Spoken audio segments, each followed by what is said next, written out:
teman-teman. Wah, seru banget sayang.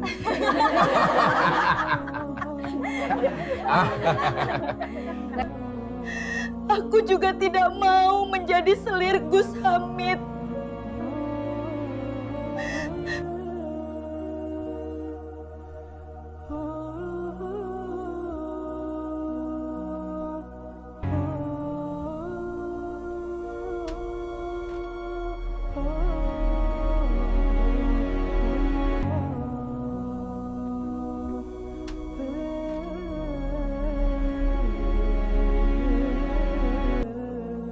Bayangkan, sebuah malam yang sunyi di lereng batu.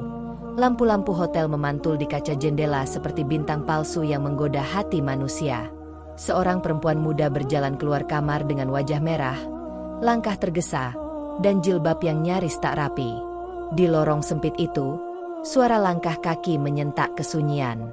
Tak jauh darinya, seorang lelaki tua yang sangat dihormati, keluar dari kamar yang sama. Ia tak bicara apa-apa, hanya menunduk. Tapi dari matanya, tersimpan sesuatu yang bahkan tak mampu ia sembunyikan dari langit. Dan malam itu adalah awal dari segala kehancuran. Sebuah dosa yang lahir dalam diam, di balik jubah yang katanya suci. Namun sebelumnya, bagi yang beragama Islam, mari tinggalkan sholawat di komentar, agar sholawat ini menjadi saksi kita di akhirat kelak. Jangan lupa juga like dan share cerita ini ke teman ataupun keluarga terdekat kita, untuk membantu menyebarkan dakwah Islam dalam bentuk cerita. Semoga Anda mendapatkan pahala yang setimpal karena sudah subscribe, like, komen dan membagikan cerita ini. Sekarang mari kita lanjut ke ceritanya. Namaku Haikal. Aku santri. Bukan sembarang santri. Aku tinggal di rumah dalam, membantu melayani kebutuhan Gus Hamid Dahlan secara langsung. Orang bilang aku beruntung. Dapat ilmu, dapat kedekatan, dapat kepercayaan. Tapi siapa sangka, justru dari kedekatan itulah aku melihat sesuatu yang tak bisa lagi kusembunyikan. Semuanya bermula saat aku masih berusia 17 tahun. Pondok Al-Hikam di Madura begitu megah. Bukan hanya karena ribuan santri dari berbagai daerah, tapi karena kiainya, Hamid Dahlan, adalah ulama besar yang dihormati. Rumahnya besar, mewah, penuh ukiran Arab. Mobil Alphard terparkir rapi. Semua serba modern, tapi auranya tetap karismatik. Gus Hamid menikah dengan Syarifah Aimah, perempuan keturunan Arab yang dulunya santri di sini. Wajahnya bersih, tutur katanya lembut, dan selalu memakai parfum khas dari Timur Tengah. Santri perempuan menjadikannya panutan. Ia seperti bunga yang tumbuh di antara bebatuan pesantren. Tahun itu, pondok sedang dalam masa keemasannya. Bangunan baru, program tahfidz makin kuat, dan jamaah pengajian Gus semakin padat. Hampir setiap minggu beliau diundang ceramah ke berbagai kota, bahkan luar pulau. Dan biasanya, beliau mengajak beberapa santri untuk menemani. Aku termasuk yang sering dibawa. Bersama Hilman, Nadia, dan kadang Syarifah Aimah. Aku pikir itu bentuk kepercayaan. Aku pikir itu bentuk kasih sayang seorang guru. Tapi semua berubah di malam itu. Saat kami menginap di hotel di Batu, setelah ceramah di Mojokerto. Aku sekamar dengan Hilman, Nadia di kamarnya sendiri, dan Gus bersama Syarifah. Semua tampak normal. Sampai larut malam, saat aku terbangun dan melihat seseorang berjalan melewati lorong dari jendela kecil dekat tangga darurat. Siluetnya ku kenal betul. Itu Kiai. Ia berhenti di depan kamar Nadia. Lama. Lalu pintu terbuka dan tertutup kembali. Aku membangunkan Hilman. Tapi dia hanya berkata, "Jangan suudzon, Haikal, itu pasti urusan penting." Tapi hatiku tak tenang. Aku duduk diam di tepi ranjang hingga subuh, menunggu seseorang keluar dari kamar itu. Tapi tak ada. Semua kembali hening. Paginya, semua seolah biasa. Gus ceramah seperti biasa. Syarifah tersenyum seperti biasa. Dan Nadia, ia tampak agak pucat, tapi tetap sopan. Tak ada yang bisa kusebut bukti, hanya perasaan. Dan sejak saat itu, aku mulai melihat celah. Celah kecil yang entah mengapa makin hari makin membesar. Hari-hari setelah dari Batu, hidup di pondok kembali seperti biasa, atau setidaknya seperti yang terlihat dari luar. Gus Hamid tetap ceramah ke berbagai tempat, Syarifah Aimah tetap memimpin majelis ibu-ibu, dan Nadia kembali ke aktivitasnya sebagai santri pengurus. Tapi entah kenapa, aku merasa seperti hidup di tengah panggung sandiwara. Semua orang memainkan peran, tapi aku mulai sadar, beberapa dari mereka menyimpan naskah rahasia yang tak ingin dibaca siapapun. Sore itu, Syarifah mengajakku dan Nadia untuk menemaninya ceramah ke Probolinggo. Perjalanan mendadak. Hilman sedang sakit, jadi tidak ikut. Aku sempat bertanya, "Gus ikut, Bunyai?" Syariah hanya tersenyum. "Tidak, beliau ada jadwal lain. Insya Allah menyusul." Kami berangkat sore hari. Mobil Syarifah dikemudikan sopir khususnya. Di sepanjang perjalanan, aku memperhatikan wajah Nadia. Pandangannya kosong menatap jendela. Ia tak seperti biasanya, tak banyak bicara. Dan sesekali, tangannya bergetar saat memegang tas kecilnya. Aku mencatat itu dalam benakku. Sebab aku tahu, bahasa tubuh kadang lebih jujur dari lisan. Kami menginap di rumah seorang keluarga pengusaha yang jadi donatur pondok. Malam itu, Syarifah masuk kamar lebih awal. Aku tidur di ruang tengah, sementara Nadia di kamar tamu. Tak ada yang aneh malam itu. Tapi subuh-subuh, aku izin kembali lebih dulu ke pondok. Alasanku, ingin mengajar halakoh pagi. Syarifah mengizinkan. Sampai pondok, suasana sepi. Hilman masih tidur di kamar. Pengurus pondok baru selesai bersih-bersih. Tapi yang membuatku hampir kehilangan napas adalah saat aku masuk ke rumah Dalem. Sepatu Kiai ada di rak. Kupikir itu milik orang lain. Tapi saat aku buka pintu kamar beliau perlahan, aku lihat sendiri, Gus Hamid tertidur di kasur. Sendirian, tanpa suara. Seperti baru pulang dari perjalanan jauh. Jenggotnya belum rapi, mukanya pucat, dan ada kantong plastik berisi air mineral serta roti di samping tempat tidur. Aku keluar dengan dada bergemuruh. Jika beliau ada di sini, lalu kemana beliau semalam? Kapan beliau pulang? Bukankah beliau pamit ke Wali Songo?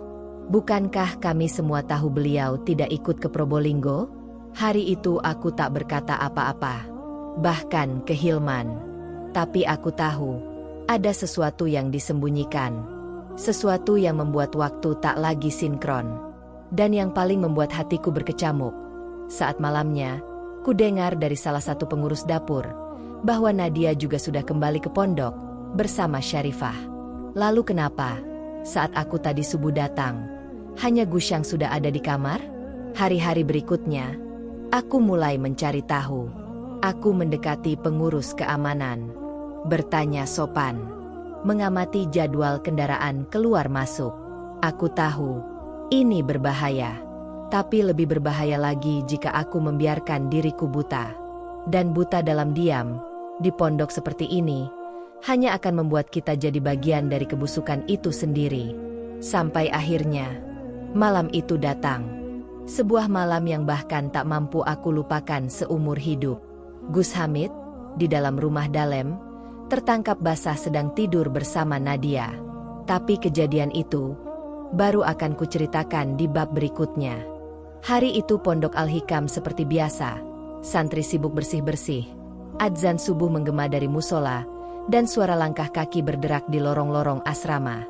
Tak ada yang menyangka bahwa pagi itu, sebuah aib akan mencabik wibawa pondok sampai ke akar-akarnya. Sekitar pukul 6, pengurus dapur datang tergopoh-gopoh ke kamar Haikal dan Hilman. Matanya melebar, napasnya memburu. "Haikal, cepat, ke rumah Dalem. Ada sesuatu." Aku bangkit dengan dada bergetar. Hilman juga langsung mengenakan sarung dan peci. Kami berdua berlari menuruni anak tangga, menyusuri lorong sempit yang biasa kami lewati sejak bertahun-tahun lalu. Tapi kali ini, Lorong itu terasa sempit bukan karena ruangnya, melainkan karena desakan kecemasan yang menghimpit batin kami. Sesampainya di depan rumah Dalem, terlihat dua pengurus pondok berdiri kaku. Pintu kamar Gus terbuka. Satu sandal perempuan tergeletak di ambang pintu. Jantungku berhenti sejenak. Itu sandal Nadia. Aku dan Hilman saling pandang. Aku ingin berbalik, tapi kakiku tak bisa. Hilman lebih dulu melangkah masuk. Langkahnya pelan, ragu, tapi tidak berhenti. Dan saat kami berdua melihat ke dalam kamar, Gus Hamid Dahlan tertidur di atas kasur. Tubuhnya berselimut sarung. Di sampingnya, Nadia berbaring membelakangi kami. Rambutnya acak-acakan, mukanya setengah tertutup bantal, dan tubuhnya hanya mengenakan daster tipis. Aku tak bisa bicara. Hilman mundur pelan, lalu menyandarkan punggung ke dinding. Satu tangannya menutupi wajahnya. Seorang pengurus mulai menangis dalam diam. Suara itu menggema seperti denting kaca pecah di dalam kepala. Tak lama, Syarifah Aimah datang, ditemani dua adiknya. Rupanya mereka sudah mendengar desas-desus sejak subuh. Seseorang membocorkan informasi lewat pesan singkat. Ketika Syarifah masuk ke dalam kamar, hanya butuh 1 detik untuk menghancurkan seluruh dunianya.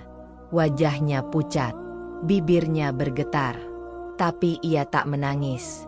Ia berdiri tegak, menatap Gus yang kini terbangun dengan ekspresi kebingungan. Dan sebelum siapapun bicara, Syarifah menarik nafas panjang dan berkata dengan suara yang datar, "Sudah, aku cukup tahu." Gus Hamid ingin menjelaskan, tapi tak ada yang bisa ia katakan. Nadia bangun dalam panik, mencoba menyembunyikan tubuhnya di balik selimut, tapi semua sudah telanjur terlihat. Kabar itu menyebar lebih cepat dari api. Dalam hitungan jam, seluruh santri putri dikumpulkan dan dipulangkan sementara. Pengurus pondok mengadakan rapat darurat. Para wali santri berdatangan. Sebagian marah, sebagian menangis, sebagian hanya bisa duduk lemas. Tapi yang lebih mengejutkan, bukan hanya Nadia yang punya hubungan dengan Kiai. Dari satu pengakuan, muncul pengakuan lain. Santri bernama Ifah mengaku pernah dinikahi siri oleh Gus saat ceramah di Jember. Siti, penghafal Alfiah, mengaku pernah diminta tinggal di rumah Dalem selama seminggu penuh. Dan dari catatan yang diam-diam dikumpulkan oleh seorang pengurus, terdata 7 nama santri perempuan yang ternyata pernah dinikahi, disentuh, atau disembunyikan dalam diam.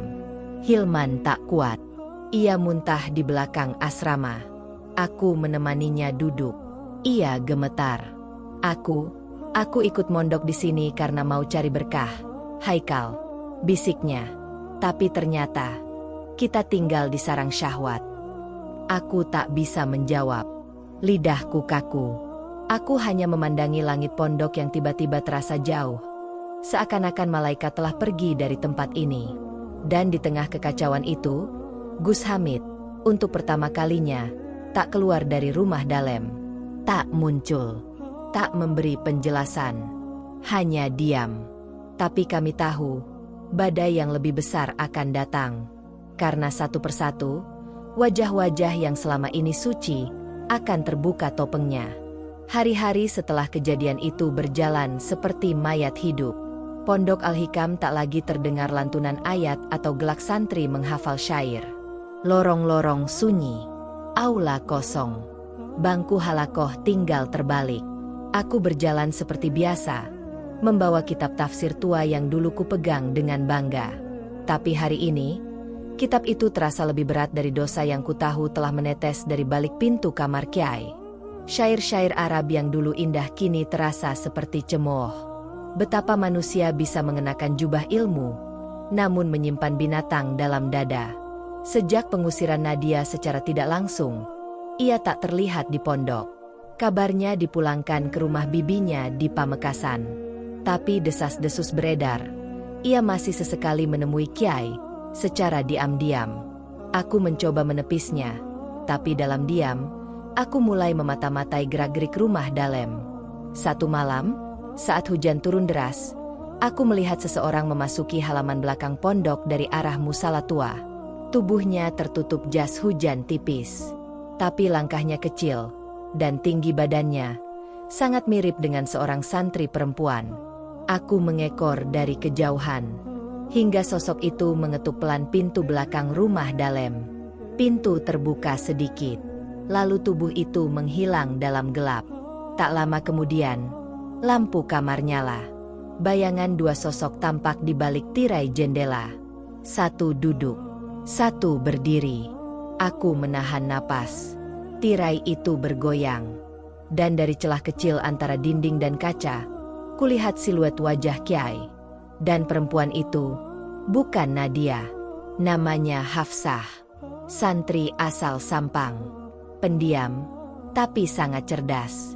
Ia hafal hampir seluruh isi kitab taklim. Aku gemetar. Ingin rasanya menerobos masuk, tapi kakiku terpaku. Aku hanya berdiri di bawah hujan, membiarkan tubuhku basah kuyup, sementara tirai itu menyimpan bayangan yang lebih kelam dari malam.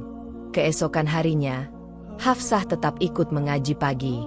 Duduk di barisan depan, wajah tenang, senyum lembut. Tak ada satupun tanda bahwa malam sebelumnya ia memeluk aib yang paling hina. Tapi aku tahu, aku lihat sendiri. Hari demi hari, daftar nama itu bertambah. Seorang pengurus kebersihan perempuan mengaku pernah dibekap di kamar dapur lama. Seorang santri alumni yang baru menikah curhat bahwa ia pernah ditawari dinikahi Gus saat masih mondok. Hilman mulai berubah. Ia lebih sering berdiam, tak lagi banyak bercanda. Ia bahkan pernah berkata padaku, "Kita ini tinggal di lautan najis, Kal. Kita hanya belum tahu kapan giliran kita ditenggelamkan." Dan ia benar. Karena suatu malam, saat aku hendak sholat tahajud di musola kecil belakang pondok, aku memergoki Gus sedang duduk sendiri di sajadah, tapi bukan sedang sholat. Di hadapannya, 2 gelas air mineral dan 1 botol kecil berisi cairan kental yang sangat aku kenal. Itu bukan parfum. Itu minuman keras. Aku mundur perlahan, tapi Gus menoleh. Tatapannya kosong. Lalu ia berkata dengan suara yang dalam, "Haikal, kadang orang besar harus berdosa untuk paham siapa sebenarnya dirinya." Aku tak menjawab. Aku hanya menunduk. Hatiku sudah koyak. Tak ada lagi wibawa di wajahnya. Hanya sisa kemuliaan yang tak sanggup ia pertahankan. Dan saat aku kembali ke kamar, kutemukan secari kertas terselip di bawah pintu. Isinya hanya 1 kalimat. "Jika kamu terus ikut campur, kamu akan tenggelam bersamanya." Malam itu aku tak bisa tidur. Suara hujan di luar seperti ratapan langit yang kecewa. Dan aku tahu, badai yang sebenarnya belum datang. Semenjak malam kutemukan botol haram itu di hadapan Kiai, aku tidak lagi percaya apapun yang kulihat di pondok ini. Siang terlihat islami, malam berlumur nista. Dan yang paling membuat dadaku sesak, semua itu berlangsung dalam diam. Tak ada yang bersuara, tak ada yang melawan. Seolah semua terhipnotis oleh nama besar Gus Hamid Dahlan. Pagi itu aku bertemu Hilman di teras belakang. Wajahnya pucat, matanya cekung. Ia menyerahkan selembar kertas padaku. "Baca ini, tapi jangan bilang siapa-siapa kau dapat dari siapa," katanya pelan. Kertas itu berisi tulisan tangan seorang santri perempuan. Tak ada nama, tapi aku tahu dari goresan kalimatnya, ia sudah lama menyimpan trauma. Di dalamnya tertulis, "Aku dinikahi Gus saat usiaku belum genap 19. Waktu itu katanya hanya untuk menutup aib, karena kami pernah terpergok berduaan di kamar tamu. Tapi setelah dinikahi, aku tidak pernah lagi dianggap. Bahkan ketika aku hamil, aku dipaksa keluar pondok dan berjanji tidak akan bicara pada siapapun. Bayiku kini tinggal dengan bibiku." Gus tak pernah mengakui. Tanganku gemetar. Tak kusangka air mata bisa jatuh begitu deras hanya karena selembar kertas. Hilman hanya diam, menatap langit. 2 hari kemudian, Aku dan Hilman mencoba menyelidiki satu persatu nama santri perempuan yang diduga punya hubungan gelap dengan Kiai. Ternyata mereka bukan hanya 1-2 orang. Ada 7 orang dengan cerita yang berbeda, tapi luka yang sama. Ifah, si pendiam yang ternyata sudah 3 kali keluar pondok secara diam-diam untuk bertemu Gus di luar kota. Zulfa, pengurus dapur yang pernah menghilang sepekan lalu kembali dengan wajah penuh lebam. Hafsah, yang sering dijadikan pengurus perpustakaan padahal bukan bidangnya. Rupanya karena itu jadi alasan untuk keluar malam dengan dalih beli buku. Dan yang paling menghancurkan batinku, Maryam. Ia adalah adik kelasku, santri teladan, Hafidzah. Pernah jadi juara lomba syarhil Quran. Kalem, suaranya lembut. Aku bahkan pernah punya rasa padanya. Tapi rasa itu tak pernah aku ungkapkan. Karena bagiku, Maryam terlalu mulia untuk sekadar jadi cinta seorang santri miskin seperti aku. Tapi malam itu, aku melihat sendiri Maryam keluar dari rumah dalam mengenakan mukena, wajahnya sembab, dan langkahnya goyah. Aku menyapanya. Ia hanya tersenyum, lalu bilang lirih, "Doakan aku kuat, Kak Haikal." Dan sejak saat itu, Maryam tak pernah lagi ikut halakoh. Bahkan, ia tak tampak di pondok. Kutanya ke pengurus. Katanya Maryam dipulangkan. Tapi kemana? Tidak ada yang tahu. Kusimpan semua nama-nama itu dalam buku catatan kecilku. Bukan untuk aib, tapi untuk kebenaran. Karena ku tahu, suatu hari nanti, semua ini akan meledak. Dan saat itu datang, aku tak mau menjadi saksi yang diam. Satu malam, saat aku sedang mencatat daftar itu di kamar, Hilman masuk tergesa. Nadia kembali. Dia ke rumah dalam barusan. Jantungku berdetak cepat. Aku keluar bersama Hilman, mengendap ke samping rumah Dalem. Lewat celah tirai yang pernah kulihat bayangan dosa, kini terlihat lagi, tapi lebih jelas. Gus Hamid duduk di kursi. Di hadapannya ada 2 perempuan. Satu Nadia. Satu lagi Maryam. Aku menahan napas. Aku ingin menerobos masuk. Tapi Hilman menahan lenganku. "Kal, kalau kita masuk sekarang, kita nggak akan bisa keluar hidup-hidup dari pondok ini." Kami mundur. Tapi ku tahu, waktu kami tidak banyak. Sebab makin lama, aib ini tak hanya menyebar, tapi membusuk. Dan pondok ini sudah menjadi ladang yang disirami dengan air dosa. Suasana pondok mendadak berubah sejak Maryam kembali. Ia tak lagi seanggun dulu. Tatapannya kosong, langkahnya pelan, dan wajahnya seperti menyimpan 1000 rahasia yang tak akan pernah bisa diceritakan dengan kata-kata. Tapi yang paling membuatku heran, ia kembali bukan sebagai santri biasa, melainkan sebagai tamu yang diantar langsung oleh sopir pribadi Gus Hamid. Haikal yang dulu memandang Gus sebagai cahaya, kini hanya bisa mematung di kejauhan. Hilman bahkan sudah berhenti bicara. Ia lebih banyak menyendiri di gudang kitab, menyalin lembar-lembar kitab kuning sambil mengusap air matanya sendiri. Tapi yang membuat kami betul-betul terkunci dalam kengerian adalah kabar yang datang dari mulut para pengurus keuangan. Gus akan berceramah ke Mojokerto minggu depan. Tapi bukan acara biasa. Katanya ada akad nikah juga. Ucap salah satu pengurus. "Apa? Nikah lagi?" Tanyaku terperanjat. "Ya, tapi tak tahu siapa mempelainya." Hatiku langsung curiga. Malamnya, aku kembali menyusup ke halaman rumah Dalem. Seorang sopir baru sedang menurunkan barang-barang ke mobil Alphard putih. Di kursi belakang, kulihat tas tangan warna pastel yang sangat kukenal. Itu milik Nadia.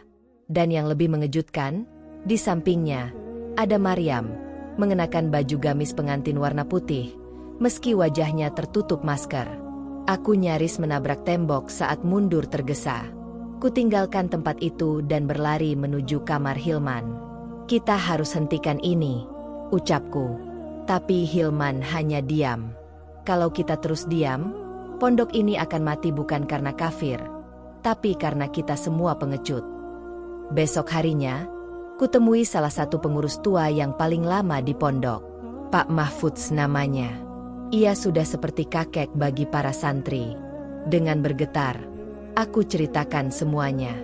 Dari awal sampai akhir. Tentang Nadia. Tentang Hafsah. Tentang Maryam. Wajah Pak Mahfudz berubah. Ia terdiam lama. Lalu ia berucap lirih. Sudah lama kami tahu. Tapi tak ada yang berani bicara. Karena kami hidup dari pondok ini. Dan kami takut tak punya tempat lagi di luar sana. Tanganku mengepal. Hatiku panas. Tapi aku paham. Ini bukan hanya soal dosa. Ini soal ketakutan yang ditanam dalam-dalam oleh kekuasaan. Hari keberangkatan ke Mojokerto tiba. Gus berangkat bersama rombongan kecil. Aku dan Hilman sengaja tidak ikut. Kami pura-pura izin karena sakit. Dan memang sakit. Sakit hati melihat pondok ini jadi panggung pernikahan aib. Malam itu, pondok sunyi. Tapi hatiku tak tenang. Seperti ada yang akan pecah. Sekitar pukul 2 dini hari, kulihat mobil kembali masuk ke area pondok. Aku mengintip dari jendela kamar. Sopir keluar lebih dulu. Lalu pintu belakang terbuka. Dan Gus Hamid turun dengan wajah lelah. Ia masuk ke rumah dalem. Sendirian. Maryam tak ada. Nadia pun tidak. Keesokan paginya, Syarifah Aimah pulang ke pondok. Tapi tidak sendiri. Ia datang bersama 4 mobil besar berplat luar kota. Di dalamnya, keluarga besar dari Yaman. Wajah-wajah asing. Tapi sorot matanya tajam seperti pisau. Dan saat Syarifah berdiri di depan rumah dalem, ia berteriak, "Hamid, keluar kau sekarang." Suara itu seperti guntur yang membelah langit pondok. Semua santri keluar dari kamar. Para pengurus terdiam. Bahkan satpam pondok mundur ketakutan. Dan dari balik pintu, Gus Hamid muncul. Tapi bukan dengan wibawa. Ia keluar dalam pakaian rumah, wajah kusut, dan langkah goyah. "Aku sudah menikahi mereka, demi menjaga kehormatan pondok," ucapnya datar. Tapi Syarifah tertawa miris. Menikahi? Atau menodai? Seketika suasana meledak. Pintu-pintu dibanting. Para santri perempuan menangis. Beberapa wali santri sudah datang membawa koper anak-anak mereka. Dan aku berdiri di tengah halaman, menyaksikan semua kebesaran yang dulu kupuja, runtuh. Bukan karena gempa. Tapi karena tangan sang pemiliknya sendiri. Tapi ini belum berakhir. Karena rahasia paling kelam belum terbongkar sepenuhnya. Setelah Syarifah Aimah dan keluarganya mengguncang pondok dengan kedatangan yang tak terduga, suasana Al-Hikam tak lagi sama. Gus Hamid yang biasanya dielu-elukan sebagai ulama besar, kini menjadi bahan bisik-bisik setiap santri. Para wali mulai menarik anak-anak mereka. Santri putri hampir seluruhnya dikembalikan ke rumah masing-masing. Dan pengurus pondok mulai kebingungan menjaga wajah pesantren yang sudah compang-camping. Aku mengurung diri di kamar.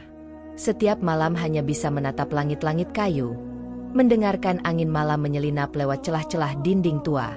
Tapi malam itu, malam yang tak pernah akan aku lupakan, pintu kamarku diketuk pelan. Nanti setelah Isya, aku mau bicara.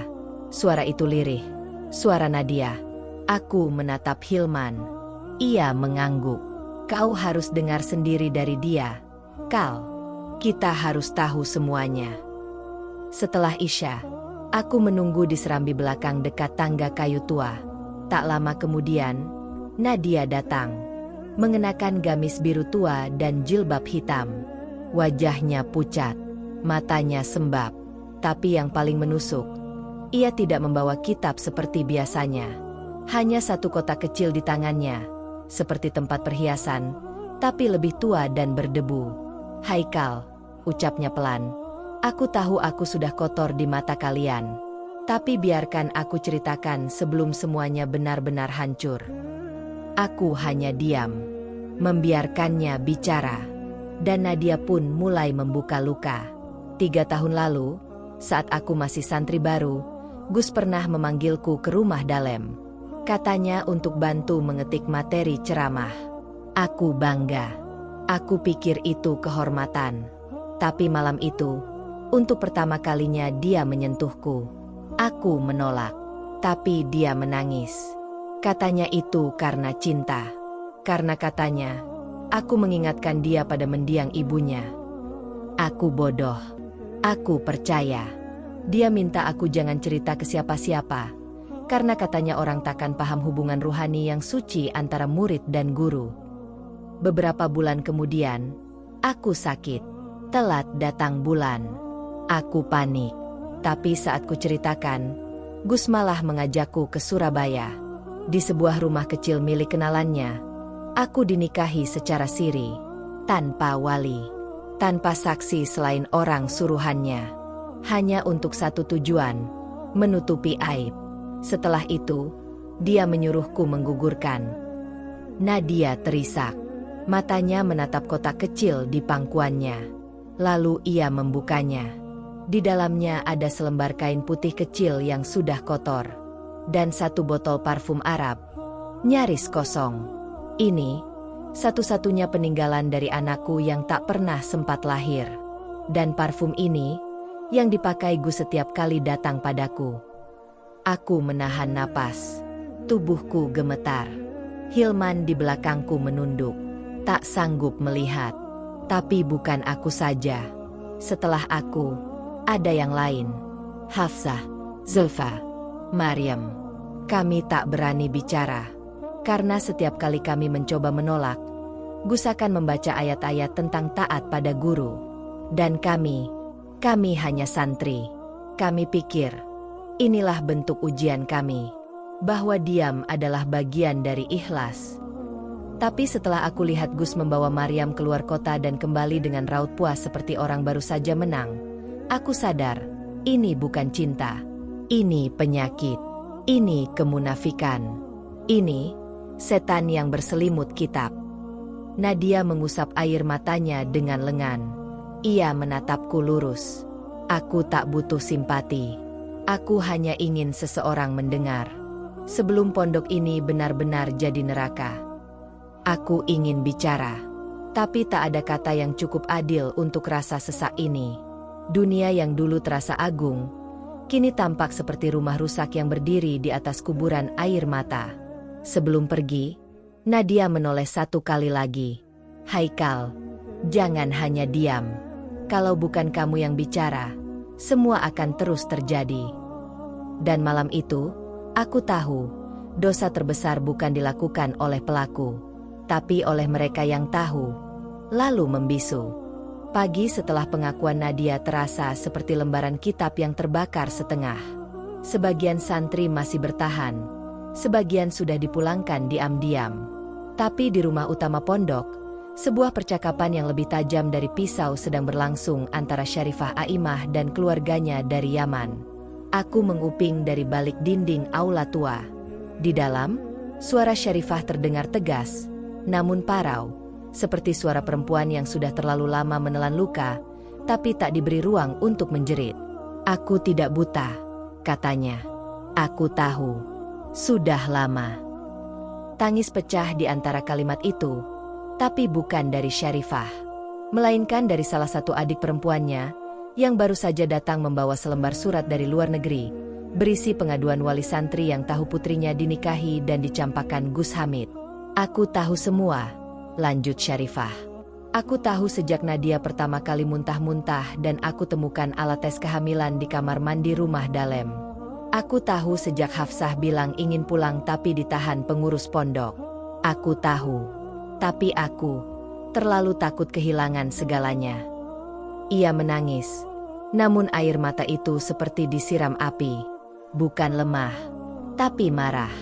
Marah pada dirinya sendiri, pada diam yang terlalu panjang, pada cinta yang terlalu dalam hingga menenggelamkan akal sehatnya. Aku pikir dia akan berhenti. Aku pikir dia hanya tergelincir.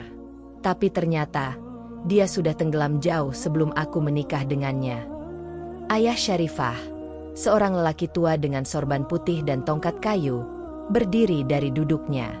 Ia menatap semua pengurus yang hadir dengan tajam. Mulai hari ini, seluruh aset pondok kami ambil alih. Rumah, masjid, asrama, lahan, semua atas nama keluarga Aimah. Bukan untuk balas dendam, tapi untuk menghentikan warisan dosa ini meluas lebih dalam. Suasana jadi hening. Bahkan angin seolah tak berani lewat. Aku kembali ke kamar dengan hati bergetar. Bukan karena takut, tapi karena kagum. Syarifah, yang selama ini hanya kulihat sebagai perempuan lembut di balik punggung Kiai, ternyata menyimpan kekuatan yang tak terlihat oleh mata. Luka yang tak tertutup itu justru menjadi senjatanya untuk menegakkan kebenaran. Sore harinya, aku menemani Hilman ke dapur belakang. Di sana, kami melihat Syarifah berdiri sendiri, memandangi kolam kecil tempat biasanya santri mengambil air wudhu. Langit mulai jingga, udara dingin menusuk. "Bunyai." Aku memanggilnya pelan. Ia menoleh. Matanya sembab, tapi bibirnya tersenyum. "Maafkan aku, Haikal. Maafkan aku, Hilman. Kalian pasti kecewa."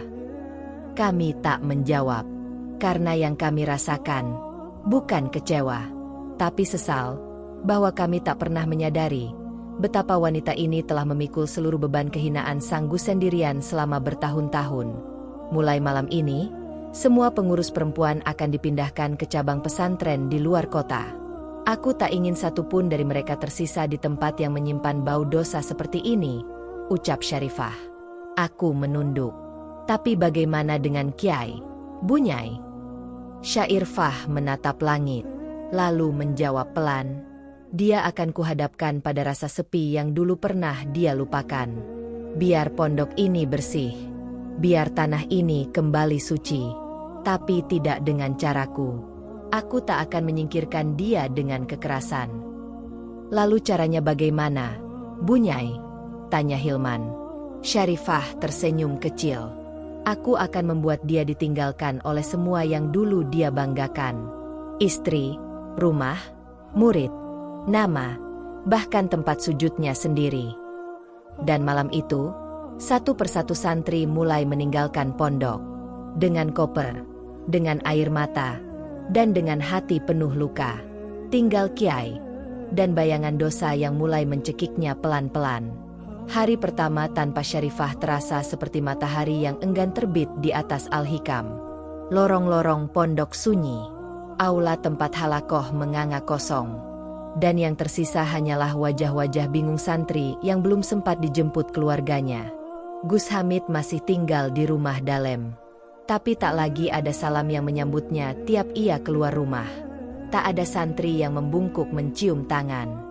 Bahkan pengurus dapur hanya menaruh makanan di meja tanpa sepatah kata. Tapi itu baru permukaan. Di balik tembok-tembok pondok yang dulu penuh tilawah, suara pelan mulai tumbuh.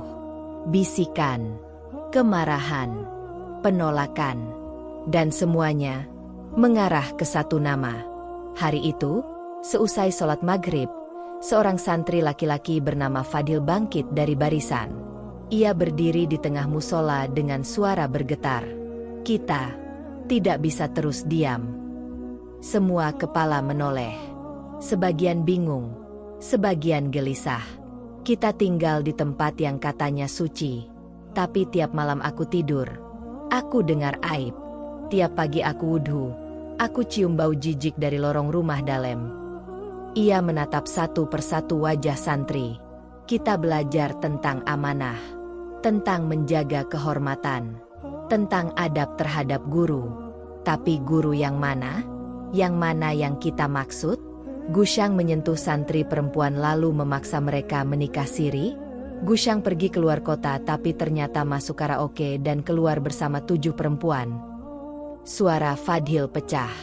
Tapi bukan karena histeris, melainkan karena hatinya tak bisa lagi menampung semua luka. Saya tak ingin keluar dari pondok ini dengan ilmu yang bercampur air mata perempuan. Saya ingin keluar dari sini dengan keberanian, dengan kebenaran. Beberapa santri mengangguk, lalu berdiri, lalu bertambah lagi, hingga hampir separuh dari jamaah maghrib berdiri di belakang Fadil, termasuk aku dan Hilman. Kami berjalan menuju rumah Dalem. dalam diam, dalam gelisah, tapi dalam satu hati. Sampai di depan rumah itu, Fadhil mengetuk pintu. Tak ada jawaban. Ia ketuk lagi. Akhirnya pintu terbuka. Gus Hamid berdiri di ambang pintu, mengenakan baju koko lusuh. Wajahnya tak secerah biasanya. Sorot matanya sayu, tapi masih berusaha tegar. "Ada apa, Fadhil?" tanyanya pelan. Fadhil tak menjawab. Ia hanya membuka bungkusan kecil berisi selembar kertas. "Ini daftar nama santri yang sudah cabut dari pondok. Kami hanya tinggal separuh. Dan separuh ini meminta Anda mundur." Gus terdiam. Fadhil melanjutkan, "Anda bisa tinggal di rumah Dalem. Tapi jangan sentuh lagi pengurus pondok. Jangan ikut halakoh. Jangan keluar masuk asrama. Jangan lagi berdiri di mimbar musola. Karena suaramu bukan lagi petunjuk, tapi perih." Gus Hamid menghela nafas. "Kalian tak tahu apa yang sebenarnya terjadi." Aku melangkah maju. "Kami tahu, Kiai. Kami yang mendengar tangis Nadia. Kami yang lihat luka Maryam. Kami yang bersihkan mukena Hafsah. Kami yang diam terlalu lama." Dan saat aku ucapkan kalimat itu, Gus Hamid terdiam lama, lalu menutup pintu, perlahan, tanpa sepatah kata pun. Malam itu, kami duduk di serambi musola sampai larut. Beberapa santri mulai membereskan barang. Sebagian sudah dihubungi orang tua mereka. Tapi yang paling membuat dadaku sesak adalah melihat wajah para penghafal Quran menangis sambil menatap dinding musola yang dulu mereka cintai. "Hilman," bisikku, "pondok ini tidak hancur karena badai dari luar, tapi karena pemimpinnya mengkhianati pondasinya sendiri." Dan mulai malam itu, kemarahan para santri berubah menjadi eksodus. Satu demi satu, meninggalkan Al-Hikam, tanpa menoleh lagi ke belakang. Pagi itu, langit Madura tak secerah biasanya. Matahari enggan menampakkan wajahnya, seolah turut berduka atas apa yang terjadi di pondok Al-Hikam. Aku duduk di anak tangga musola, memandangi halaman yang semakin kosong.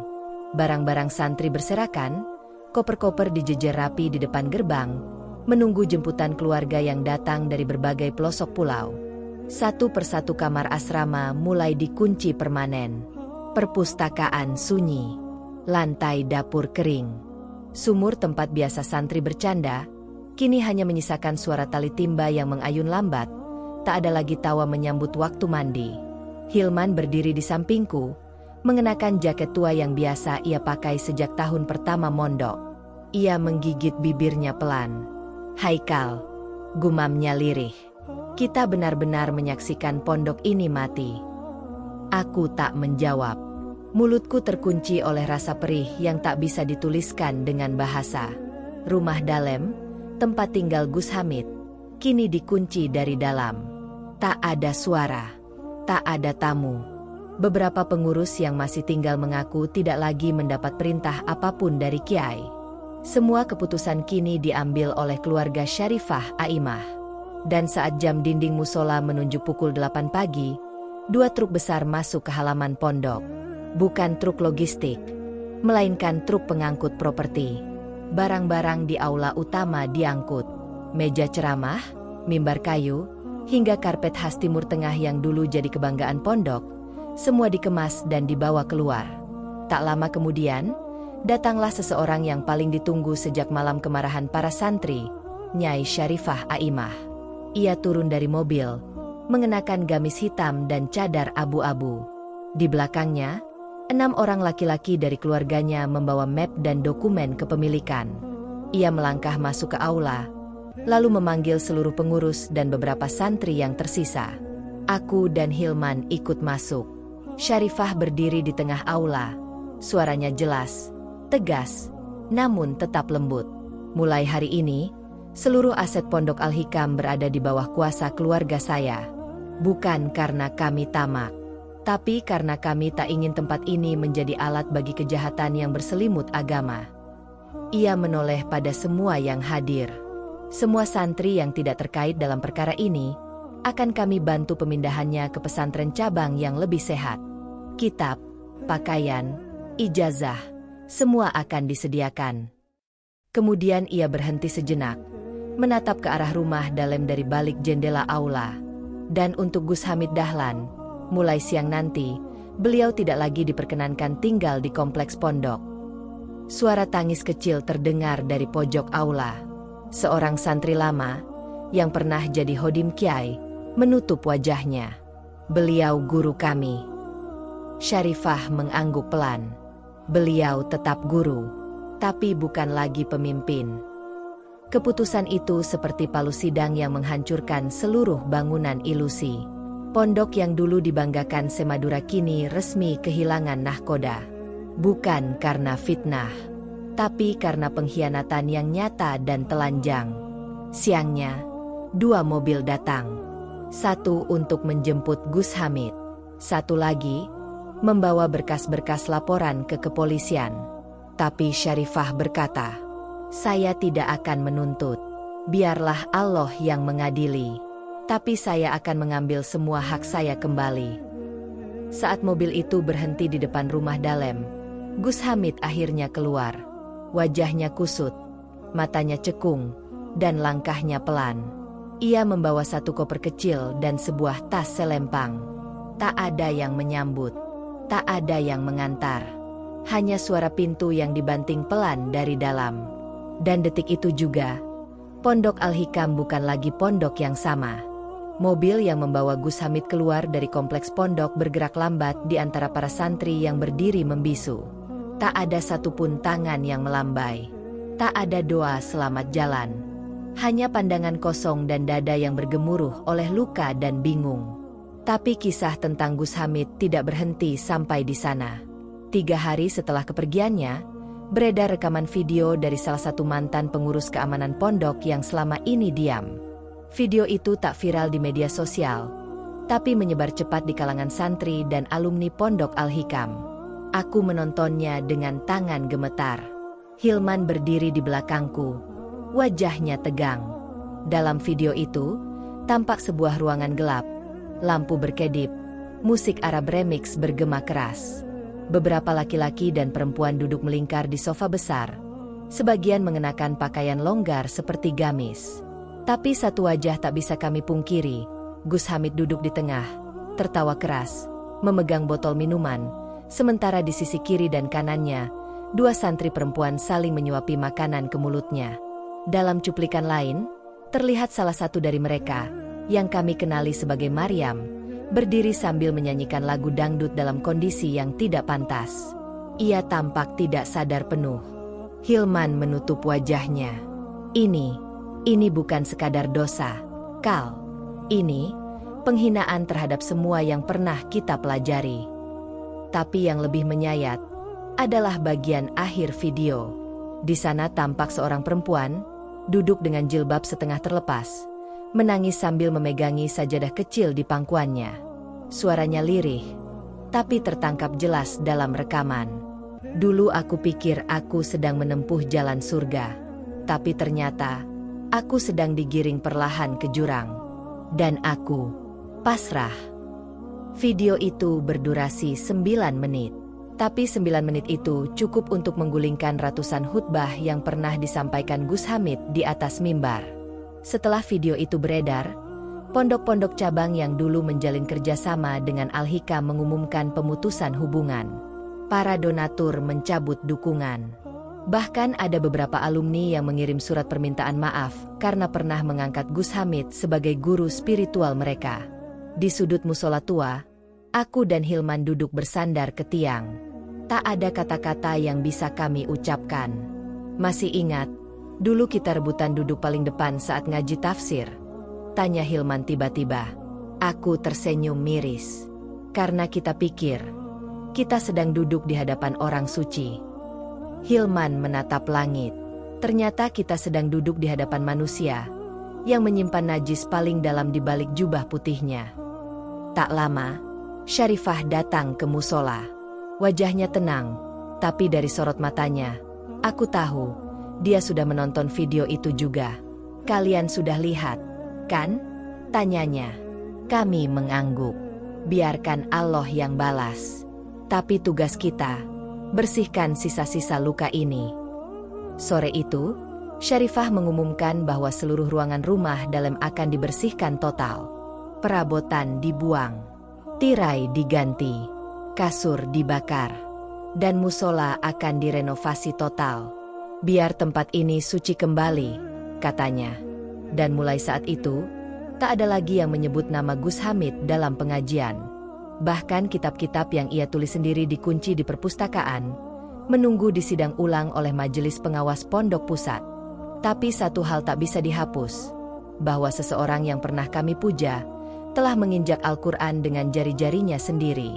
Dan pesta itu, pesta terakhir yang membuat jubahnya takkan pernah bersih lagi. Setelah video itu menyebar, semua yang tersisa dari Gus Hamid hanyalah nama. Tapi bahkan namanya pun tak lagi disebut dengan hormat. Di kalangan para alumni, dia disebut dengan nada getir. Di kalangan wali santri, dengan kemarahan. Dan di antara kami, yang dulu tinggal satu lingkungan dengan dia, hanya disebut sebagai dia. Hari itu, para pengurus cabang pesantren berkumpul di Aula Al-Hikam. Syarifah Aimah duduk di kursi tengah, dikelilingi para tokoh tua yang dulu pernah jadi santri angkatan pertama. Mereka datang bukan untuk menuntut, tapi untuk menyaksikan. Satu dokumen dibacakan, surat pencabutan amanah dan hak mengajar atas nama Hamid bin Dahlan dari seluruh jaringan pesantren Al-Hikam. Setiap paragraf surat itu bagai palu menghantam wibawa yang dulu pernah dibangun dengan darah dan air mata santri. Tapi hari ini, darah itu berubah menjadi aib, dan air mata itu berubah jadi sumpah serapah dari hati yang hancur. Aku menyaksikan sendiri, ujar salah satu ustadz senior, bahwa dia pernah menjadi cahaya. Tapi sekarang, dia hanya bara yang membakar apapun di sekitarnya. Sore harinya, aku bersama Hilman pergi ke terminal kota. Ada kabar bahwa Gus Hamid kini tinggal di sebuah losmen kecil dekat terminal lama, bersama dua perempuan yang katanya istri, tapi lebih mirip hantu masa lalu yang tak bisa ditinggal. Kami hanya ingin memastikan. Dan benar. Di pojok bangunan tua, kami melihatnya. Gus Hamid, mantan pemimpin ribuan santri, sedang duduk di lantai losmen, mengenakan sarung kumal dan kaos oblong yang sudah luntur. Di sampingnya, seorang perempuan muda tertidur menyamping, menggenggam plastik kresek berisi obat dan sebungkus nasi. Ia melihat kami dari kejauhan, lalu mengalihkan pandangan. Kami berdiri diam beberapa menit. Tak ada niat untuk mendekat, karena kami tahu, yang bisa dibawa pulang dari tempat itu hanyalah sedih. Hilman berkata lirih, "Kau tahu, Kal, kalau bukan karena dosa, dia bisa jadi ulama besar." Tapi semua itu tumbang, hanya karena ia pikir dirinya lebih besar dari rasa takut kepada Allah. Malam itu, Syarifah memimpin majelis zikir di aula yang telah direnovasi. Tidak ramai, tapi syahdu. Suara santri melantunkan Asmaul Husna mengalun pelan. Suara yang dulu tenggelam oleh khutbah kiai, kini terdengar murni, tanpa ambisi. Sebelum majelis ditutup, Syarifah berdiri dan berkata, "Ilmu tidak mati karena guru yang jatuh. Ilmu akan hidup selama kita ikhlas menjaga niat. Jangan pernah gantungkan keimananmu pada manusia. Karena manusia bisa jatuh, tapi Allah tidak." Semua terdiam. Tidak ada yang menangis. Tidak ada yang bersorak. Hanya sunyi, yang menjadi saksi bahwa malam itu, tahta seorang Gus benar-benar telah tumbang. Dan kami hanya bisa berdiri di puing-puingnya. Beberapa hari setelah majelis zikir itu, Pondok Al-Hikam seperti bangunan tua yang baru saja dilepaskan dari kutukan panjang. Masih banyak luka, masih banyak bekas yang belum bisa dibersihkan. Tapi langkah-langkah menuju perbaikan mulai terdengar dari tiap ruang dan lorong. Dan di tengah reruntuhan kehormatan yang dulu pernah menjulang, Syarifah Aimah berdiri sebagai penjaga terakhir martabat pondok ini. Pagi itu, ia memimpin rapat pengurus pondok. Tak lagi mengenakan pakaian mewah seperti dulu saat mendampingi Gus di atas panggung ceramah, melainkan hanya gamis sederhana dan kerudung abu-abu polos. Tapi justru dari kesederhanaan itu, semua pengurus diam, mendengarkan. Tak satu pun berani menyela. Aku tidak datang untuk merebut. Aku hanya ingin menyelamatkan, ucapnya pelan, namun tegas. Mulai hari ini, sistem pengelolaan pondok kita ubah total. Tidak lagi ada kamar khusus yang tidak bisa diakses pengurus. Tidak lagi ada keistimewaan tanpa alasan. Tidak lagi ada pemujaan pada satu nama. Semua harus tunduk pada syariat dan musyawarah. Rapat itu berakhir dengan tanda tangan bersama. Pondok Al-Hikam berubah nama menjadi Al-Hikam An-Nur atas usulan para alumni. Nama baru, ruh baru, dengan satu tujuan, memutus rantai najis yang dulu pernah tumbuh di balik dindingnya. Malamnya, aku diminta membantu memindahkan beberapa kitab dari gudang lama ke ruang perpustakaan yang telah dibersihkan. Hilman membantuku, seperti biasa. Saat kami sedang mengangkat rak kayu tua, sebuah kotak kecil jatuh dari sela-sela papan belakang. Kami buka perlahan. Di dalamnya, ada puluhan foto lama. Beberapa di antaranya memperlihatkan Gus Hamid saat masih muda, bersama santri-santri perempuan, dalam berbagai kegiatan di luar kota. Beberapa foto terlihat diambil diam-diam, namun disimpan dengan rapi. Bahkan, ada catatan kecil dengan tulisan tangan. Hafsah, Gresik. Pengajian Ahwat 1438 Haji. Nadia, Probolinggo. Malam setelah ceramah. Maryam, Jember. 2 malam sebelum akad. Hilman menutup kotak itu pelan. Apa kita harus serahkan ini ke Bunyai? Aku diam, lalu mengangguk. Ini bukan hanya bukti, ini warisan kelam. Tapi biarlah Bunyai yang putuskan nasibnya. Malam itu juga, aku serahkan kotak itu pada Syarifah. Ia tidak kaget, tidak juga terkejut. Hanya membuka pelan, menatap isinya, lalu berkata, biarkan ini jadi bagian dari sejarah. Tapi jangan disebar.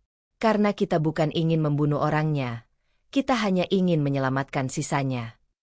Kalimat itu menancap dalam dadaku, bahwa Syarifah bukan datang untuk menghancurkan, melainkan memulihkan. Bahwa kekuatan perempuan bukan di suaranya yang lantang, tapi di luka yang sanggup ia peluk tanpa harus membalas. Beberapa minggu kemudian, para santri mulai berdatangan kembali. Kali ini dengan sistem yang lebih ketat, lebih transparan, dan lebih sejuk. Aku ditunjuk sebagai salah satu musyrif utama. Hilman sebagai ketua divisi pendidikan. Kami berdua tertawa kecil saat pertama kali duduk di kantor baru. Siapa sangka, kita bertahan, ucap Hilman. Aku menatap keluar jendela, ke arah musola yang kini dipenuhi suara lantunan ayat dari santri baru. Bukan kita yang bertahan, jawabku. Tapi Allah yang tidak meninggalkan pondok ini, meski pernah kita isi dengan dosa yang paling gelap. Dan malam itu, untuk pertama kalinya, Pondok Al-Hikam An-Nur menyalakan lampu-lampu taman.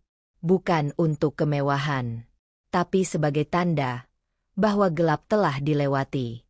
Sepekan setelah Pondok Al-Hikam An-Nur kembali dibuka untuk gelombang santri baru, namanya benar-benar sudah tak terdengar lagi. Gus Hamid Dahlan, tokoh besar yang dulu dielu-elukan, dibangga-banggakan di tiap majelis dan mimbar, kini seperti kabut pagi yang menguap tanpa sisa. Tak ada lagi yang bertanya tentangnya. Tak ada yang mencari. Seolah semua bersepakat, dia adalah masa lalu yang tak patut dikenang. Tapi Allah selalu punya cara untuk mempertemukan kembali manusia dengan bayang-bayangnya. Hari itu, aku dan Hilman diundang untuk mengisi pelatihan dakwah santri tingkat akhir di kabupaten seberang. Seusai acara, kami mampir ke sebuah warung makan kecil di belakang terminal. Tempatnya sempit, bangkunya reot, tapi cukup untuk melepas lelah. Saat sedang menyantap nasi pecel, seorang pemuda yang bekerja sebagai pelayan mendekat. Wajahnya asing, tapi sorot matanya menyimpan sesuatu. Mas, antum dari Pondok Al-Hikam ya? Aku dan Hilman saling pandang. Iya, dulunya. Sekarang Al-Hikam An-Nur. Pemuda itu menunduk. Kalau begitu, ikut saya sebentar. Ada seseorang yang ingin kalian lihat.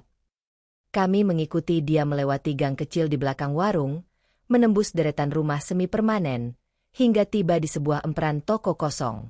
Di sana, tergeletak seorang lelaki tua dengan pakaian kusam, wajah berjenggot yang tak terurus, dan tubuh kurus yang hanya berbalut sarung usang.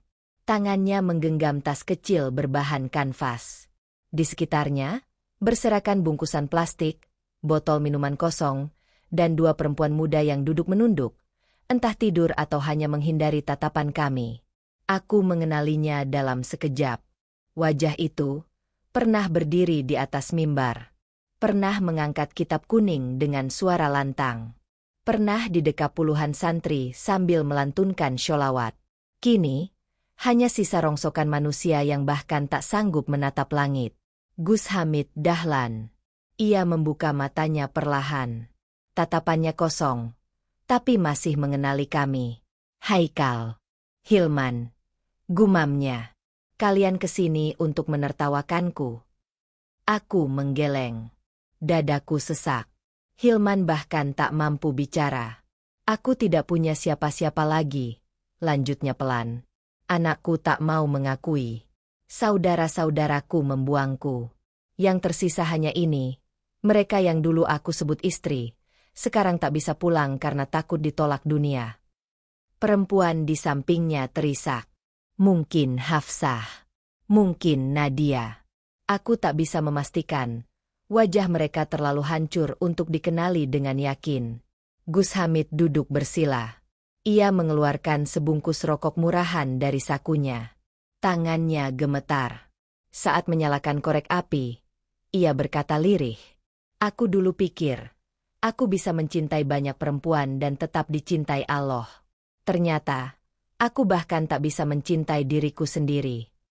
Suara itu bukan suara kiai, bukan suara seorang guru, tapi suara pecundang yang baru sadar bahwa semua yang ia bangun telah memakan dirinya hidup-hidup. Kami duduk bersama mereka beberapa saat. Tak ada nasihat, tak ada debat. Hanya diam yang menjadi penghubung antara masa lalu dan masa kini. Sebelum pergi, aku berkata pelan, kami tidak datang untuk menertawakan, Kiai. Kami hanya ingin memastikan bahwa Anda masih hidup. Karena sejak hari Anda pergi, tidak ada lagi yang berani menyebut nama Anda. Ia menatapku. Mata itu masih menyimpan sisa-sisa cahaya, tapi terlalu redup untuk menyinari siapapun. Kalau nanti aku mati di pinggir jalan, jangan bawa jenazahku ke pondok. Aku tak ingin kuburanku jadi bahan pelajaran moral. Biarkan aku hilang, seperti dosa-dosa yang dulu pernah kusembunyikan. Kami pamit. Langkah kaki terasa berat. Hilman tak menoleh ke belakang. Aku pun tidak. Karena kami tahu, lelaki itu bukan lagi seorang kiai. Dia hanyalah gelandangan yang dulu pernah kami hormati.